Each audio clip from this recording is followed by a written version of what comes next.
जैसे हम आश्रय लेते हैं, किसी का प्रश्न था उसी भगवान के विषय में, तो जैसे हम आश्रय तत्व का वो रखते हैं कि प्रभु हमारी रक्षा करेंगे, प्रभु हमें, तो आज किसी का एक प्रश्न था तो उन्होंने लिखा था कि वो किसी डॉक्टर के पास गए, वो कुछ स्पर्श उन्होंने गलत किया।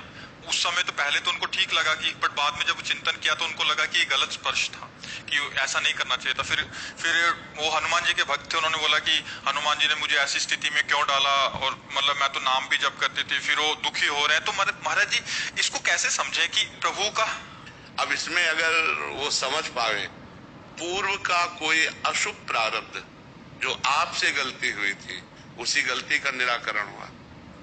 आपने जो गलती की और उसका प्रकाश नहीं हुआ, तो आपको क्षोभ और दुख दिलाने के लिए ये प्रारब्ध यहाँ गिरा करके, नहीं तो ऐसा जैसे कभी कोई चूक का अवसर आया तो भगवान थोड़ी चूक का अवसर हमें दे रहे हैं। हमारी वासना, हमारी गलती हमें चूक पे ले जा रही, भगवान हमें बचा सकते हैं। हम भगवान से प्रार्थना करें, उस समय भगवान को पुकारे तो भगवान हमारी रक्षा करेंगे। जैसे बड़ी बड़ी पवित्र साधियों के ऊपर गलत दृष्टि वाले, अब जैसे गंगा यमुना बाई थी वृंदावन में, तो पवित्रता से भजन करती थी, तपस्वी थी, विरक्त थी। अब ब्रह्मचारिणी थी, तो ब्रह्मचारिणी में तेज होता है। तो अकबर बादशाह का भांजा वो यहाँ आगरे का अधिकारी था, तो वो यहाँ वृंदावन आया अपने परिकर के साथ। तो उसने देखा इतनी सुंदर साध्वी और तो तपस्विनी तेजस्वी, वो लुभायमान हो गया। उसने कहा इनको हमारी सेवा में भेजा जाए। बोले ये साधु संत हैं, ये कोई ऐसे थोड़ी है कि ऐसे आ जाएंगे। तो उसने 2 वेश्याएं लगाई। अब आप विचार करो कि इनको किसी भी तरह हमारे महल में लाओ। तो वेश्याएं साधु वेश धारण किया और वहां सत्संग करने लगी, बैठने लगी, सुनने लगी, प्रणाम करना, और रोज जाने लगी। 10-15 दिन रोज गई और एक दिन नहीं गई, फिर दूसरे दिन गई। तो पूछना बनता है ना कि आप 10 दिन से रोज आ रहे थे, आई नहीं आप। तो उनका हमारे यहाँ एक बहुत बड़े संत आए हैं, हम उनकी सेवा में कल थी इसलिए नहीं आ पाए, आप चलेंगे क्या? क्योंकि उनको पहुंचाने का पैसा दिया गया था उसके पास। तो उनका यदि संत आए, कहाँ? बोले यही पास में ही है, मथुरा में। मथुरा में उसकी भी हवेली थी। चलो, सोचा कि संतों से मिलने में क्या।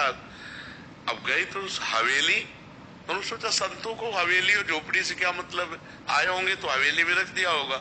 अब जो ही हवेली के अंदर उसे बाहर से सिटकनी लगा दी वैश्याओं ने, वो तो पैसा के लिए थी।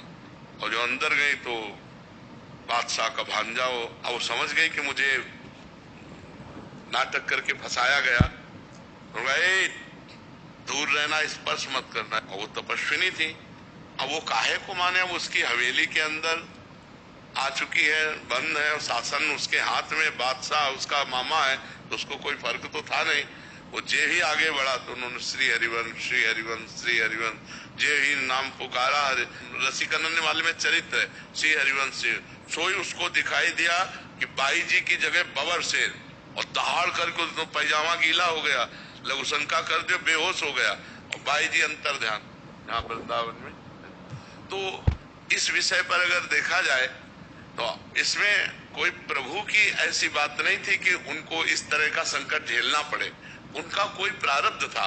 ये प्रभु की कृपा रही कि उन्होंने गंगाबाई यमुनाबाई को इस तरह से भगवान ने बचाया, ये प्रभु की कृपा रही। लेकिन उनका कोई पूर्व का ऐसा प्रायश्चित रहा कि जो उसके सामने जाना पड़ा और वो गंदी दृष्टि से ऐसा देखा, क्योंकि वृंदावन में बहुत ही उन्हीं के ऊपर क्यों दृष्टि गई, तो कोई प्रारब्ध संयोग, ये कृपा रही भगवान की कि वो छुआ नहीं और बच गया, ऐसा हो। फिर वो बाद में आया और चरणों में साष्टांग दंडवत हुआ और कहा मुझे क्षमा कीजिए, तब से मैं जल रहा हूँ।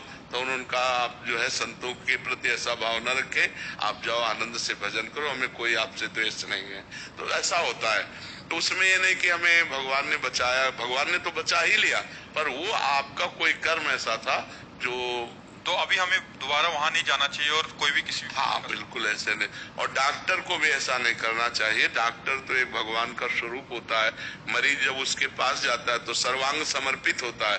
तो डॉक्टर को चाहिए कि अपने बेटा बेटी की तरह व्यवहार करना चाहिए, इधर उधर गंदी हरकतें नहीं, तभी फिर उनका भी जीवन बर्बाद होता है। तुम डॉक्टर होकर के ऐसी हरकत करते हो। डॉक्टरों को तो माता पिता की तरह व्यवहार करना चाहिए। मान लो जवान बच्ची है, बच्चा को उस तरह का स्पर्श करना और काम से स्पर्श करना बड़ा अंतर होता है। तो हमें लगता है, डॉक्टरों से हमारी प्रार्थना है कि आपके पास जो मरीज आवे वो अपनी बेटी बच्चों जैसा व्यवहार करें, उनके साथ ऐसी कोई हरकत न करें जिससे एक डॉक्टर की वजह से सब डॉक्टरों के प्रति लोगों को संशय होने लगे। डॉक्टर एक प्रगट में, दूसरा भगवान है। हम अपने परिवार वालों को बड़ा विश्वास करके उनके हाथ समर्पित कर देते हैं कि आप ऑपरेशन कीजिए, आप इनको ठीक कीजिए। तो हम डॉक्टर को भगवान की तरह मानते हैं। तो ऐसे भगवान की पदवी प्राप्त डॉक्टरों को, ऐसे है भगवान की तरह डॉक्टर जो ऐसा अपना प्यार रखते हैं। लेकिन इस तरह की जो नीच हरकत करने वाले लोग हैं उनको कहते सावधान रहो, नहीं एक जगह बचोगे, दूसरी जगह बचोगे, तीसरी जगह ऐसे पिटोगे कि संसार में किसी काम के नहीं रह जाओगे। क्योंकि वो ऊपर वाला देख रहा है, वो जिस दिन तुम्हें दंड देना शुरू किया तो उसी दिन तुम होश में हो जाओगे। डॉक्टरों को तो बहुत भगवान की तरह आदर दिया गया है हमारे समाज में कि सर्वस्व समर्पित कर देते, लिख देते हैं कि हमारे प्राण चले गए तो आपको कोई परेशानी नहीं, तभी तो ऑपरेशन करते हैं ना। हो अब ऑपरेशन थिएटर में ले जाकर आप अकेले, परिवार का तो कोई होता नहीं, आप क्या करते हैं, ये आपके ऊपर विश्वास हमारा डिगे नहीं, ये बना रहे, ऐसा डॉक्टरों को करना चाहिए।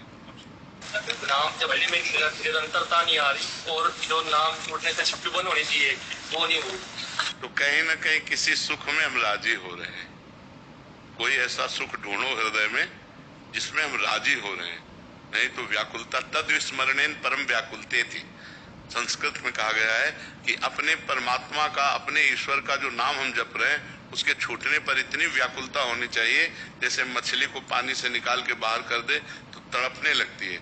अगर हमारे अंदर ऐसा नहीं हो रहा तो हम किसी सुख में राजी हैं, वो इंद्रिय सुख में, नेत्रेंद्रिय, वाकेंद्रिय, रसेंद्रिय, श्रवणेंद्रिय, जनेंद्रिय, किसी न किसी इंद्रिय सुख में हम राजी हैं। हमें सुख मिल रहा है किसी इंद्रिय सुख का, इसलिए ये लक्षण नहीं आ रहे। अगर उन इंद्रियों के सुखों का त्याग कर दिया जाए तो अभी व्याकुलता, रोना आने लगेगा।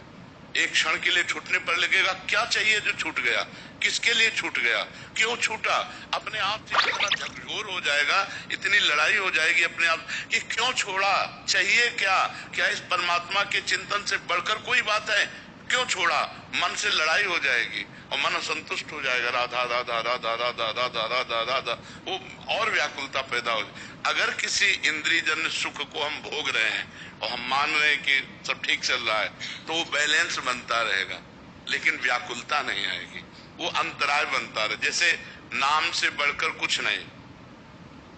अब अगर हमको कोई रुपए दे और हमसे 5 मिनट नाम छुड़वा दे तो नाम से बढ़कर रुपया हो गया ना, नाम छोटा हो गया। अब अच्छा भोजन किसी ने दिया, हम भोजन पाने में राजी हो गए और नाम छूट गया तो भोजन बड़ा हुआ ना, नाम छोटा हो गया। अभी हम नाम को सर्वोपर विराजमान नहीं कर पा रहे। यदि सर्वोपर विराजमान कर ले तो किसी भी स्थिति में नाम नहीं टूटेगा। तो इसके एक उपाय अगर आप कर सके तो करें। किसी एक बिंदु पर नेत्रों को ऐसे करके कोई एक बिंदु रख लीजिए, किसी भी जगह हम बिंदु मान सकते हैं। सामने से बैठे और एक बिंदु रख लिया, कोई बिंदु, और उस पर वो नाम लिख लिया मानस से, और उसी पर बस ऐसे बार बार नाम चल रहा, हम एकाग्र हो गए। इसे त्राटक क्रिया योग में कहते हैं, त्राटक क्रिया। आंखों में जब जलन होने लगे फिर आंखें शांत करके ऐसे मूंद लो, आंसू प्रवाह निकलेगा, आंसू निकलने लगेंगे, वो भाव के नहीं, वो प्रक्रिया के। फिर खोल लो ऐसे, फिर नाम चलाओ ऐसे, और श्वास की गति लंबी खींचे, लंबा श्वास जाए, मतलब 10-20 नाम।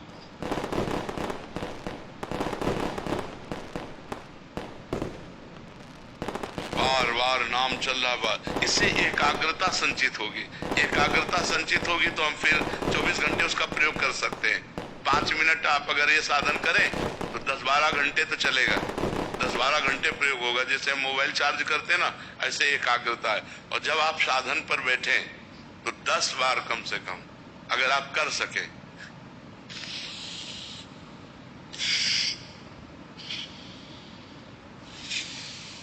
रोकना नहीं है। बाएं से खींचे भरपूर, दाएं से निकाल दे, दाएं से खींचे, बाएं से निकाल दे। आप 1 महीना ये करके देखिएगा। ये 10 श्वासें देखो,